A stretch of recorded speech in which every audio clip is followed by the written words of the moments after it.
The internet has a strange way of turning admiration into hatred almost overnight. One day you're looking up to someone, studying their work, hoping that maybe one day you'll reach their level. The next day, that same person is telling thousands of people that you're a liar and encouraging them to come after you. It's the kind of thing you never imagine happening until it does. And sometimes the truth has a way of catching up with people when they least expect it, especially when they believe they're untouchable. This story begins in my early 20s, when I was trying to build a name for myself as an online artist. Like many young creatives at the time, I spent hours posting my drawings on blogs and art platforms, hoping someone might notice. I wasn't famous, far from it, but I was passionate. Drawing was the one thing that made me feel like I had a future. It was what I dreamed about turning into a real career someday, even if I had no idea how long it would take. Like most young artists online, I had people I admired. There were artists whose work I studied carefully, whose styles inspired me, and whose success made me believe that maybe, just maybe, I could get there one day too. One of those artists was someone I'll call Zach. Zach wasn't just popular online. He presented himself as a professional working in the entertainment industry. His posts suggested he had connections, experience, and credibility. Thousands of people followed him, shared his work, and praised his talent. To someone younger like me, he looked like the real deal, the kind of person you respected and tried to learn from. For a long time, I genuinely admired him, but eventually something started bothering me. The more closely I looked at his artwork, the more I noticed small things that didn't quite make sense. Some of his pieces looked familiar in a way that was hard to explain. It wasn't just that they were inspired by something I had seen before. The poses, the compositions, and even the lighting looked almost identical to official artwork from well-known franchises. At first, I tried to ignore the feeling. Artists use references all the time, and there's nothing wrong with that. Using references is a normal part of learning anatomy, perspective, and composition. But what Zach was doing didn't feel like referencing anymore. One night, curiosity finally got the better of me. I decided to reverse search some of his artwork online just to see if I was imagining things. Within minutes, my stomach dropped. Image after image appeared showing the original artwork from major studios and companies. When I compared them side by side with Zach's drawings, the similarities were impossible to ignore. The poses were identical. The proportions matched perfectly. Even the smallest details lined up as if they had been traced directly. This wasn't inspiration. It was direct replication.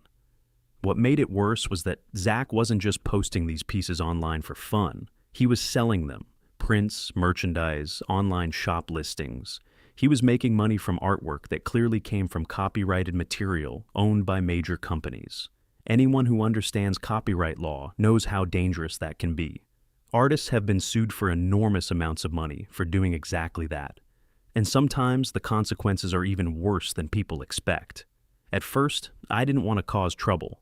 Honestly, I thought maybe he didn't realize how serious the situation was. So instead of exposing him publicly, I decided to reach out privately. I wrote him a long message explaining what I had found.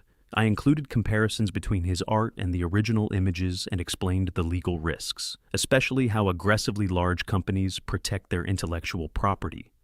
I wasn't trying to embarrass him. I was trying to warn him. Instead of responding like a professional, Zach reacted in the worst way possible. Within hours, he made a public post on social media, calling me out by name. He accused me of harassing him, spreading lies about his work, and falsely accusing him of copying. He wrote long paragraphs about how artists are allowed to use references and how people like me didn't understand the creative process. Then he did something that made the situation far worse. He posted my username.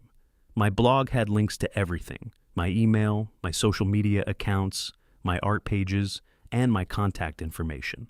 Within hours, my notifications exploded. At first, it was just angry messages. People told me I didn't know what I was talking about. Some said I was jealous. Others said I was trying to destroy a successful artist because I couldn't reach his level. But it didn't stop there.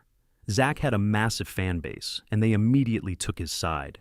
Hundreds of strangers flooded my inboxes, my email filled with insults, and my social media accounts filled with harassment. Some people mocked my artwork, calling it terrible.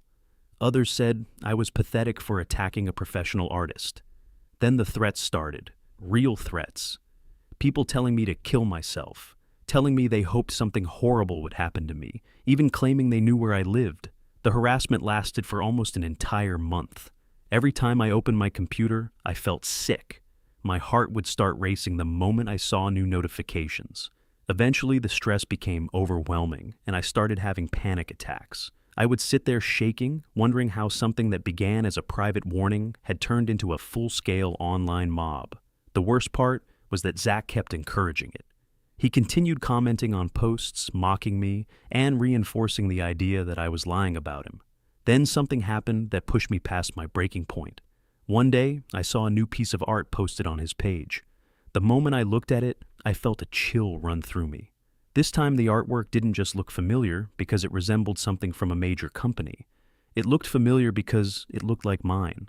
Zach had taken one of my drawings, copied it, and posted his version online. The pose, the composition, and the elements were almost identical. Just like the other pieces, he was selling prints of it. The same person who had sent thousands of people after me for questioning him was now directly profiting from my work. At that moment, I felt completely helpless. I didn't know how to hire a lawyer, and I didn't have the money for legal action. I was just a small online artist with no influence, while Zach had thousands of supporters ready to attack anyone who criticized him. But then a thought crossed my mind. If I couldn't stop him myself, maybe someone else could. Someone with real power. Zach hadn't only copied my art. He had copied artwork owned by huge companies with entire legal departments dedicated to protecting their intellectual property. So, I started digging. I went back through every piece of Zach's art that had raised questions. I tracked down the original images from official studios and companies and gathered side-by-side comparisons showing how closely his work matched theirs. Then, I began searching for people connected to those companies. Eventually, I found someone, a staff member working for one of the companies Zach had copied from. He wasn't even in the same country. He worked for a branch on another continent. I'll call him Cody. I sent Cody a message explaining everything and attached the comparison images. I kept the message short and factual, without any emotion or accusations. A few hours later, he replied with a single sentence. "We'll contact our legal team. Thanks for the notice." For about a week, nothing happened. Zach continued showing up in my comments, mocking me as if nothing had changed. Then suddenly, everything went quiet. One day I checked his online store, and it was gone, completely removed. His print shop listings had vanished, and links that once led to his merchandise now led to empty pages. Even the posts where he had mocked me started disappearing. He stopped talking about me. In fact, he stopped talking publicly at all. A few days later, someone from his community asked why his shop was gone and why he had disappeared. Zach finally responded, but the reply was strange. He claimed he had cut ties with many of his friends because they were toxic hypocrites, and he avoided answering questions about the missing shop or the disappearing artwork. Then more information started surfacing. One of his former friends apparently contacted someone I knew and complained about how badly Zach had treated people behind the scenes. According to them, his behavior had always been arrogant and manipulative, but the most important part happened quietly, out of public view. The company Cody worked for had apparently taken the situation seriously. Allegations of copyright infringement involving their intellectual property triggered an internal investigation. And when companies like that start looking into something, they don't stop easily. Within days, Zach's online business had essentially collapsed. His print shop was gone, his posts were disappearing, and his public presence shrank dramatically. The same audience he once used to attack me suddenly had nothing left to defend. For the first time in months, the harassment stopped. The silence felt surreal. After everything he had put me through, the panic attacks, the threats, the insults, it was finally over. And the most satisfying part was that I hadn't attacked him publicly or tried to destroy him. I had simply shown the truth to the one group of people who actually had the power to hold him accountable. Years later, I heard an update about Zach. Apparently, his reputation in the industry never fully recovered. Allegations of copyright infringement followed him whenever he tried to return to professional circles, and there was even talk of a legal dispute involving the same company Cody worked for. Once accusations like that become part of your professional history, they rarely disappear. Looking back now, I realize how easily all of this could have been avoided. If Zach had simply responded to my original message with professionalism, He could have corrected his mistakes and moved on. Instead, he chose arrogance, public humiliation, and mob harassment. He tried to destroy someone smaller than him just to protect his ego. But in the end, the truth had more power than his fan base ever did. The same person he tried to silence ended up being the reason his entire career collapsed. Sometimes revenge isn't loud. Sometimes it's just a quiet message sent to the right person, and letting the truth do the rest.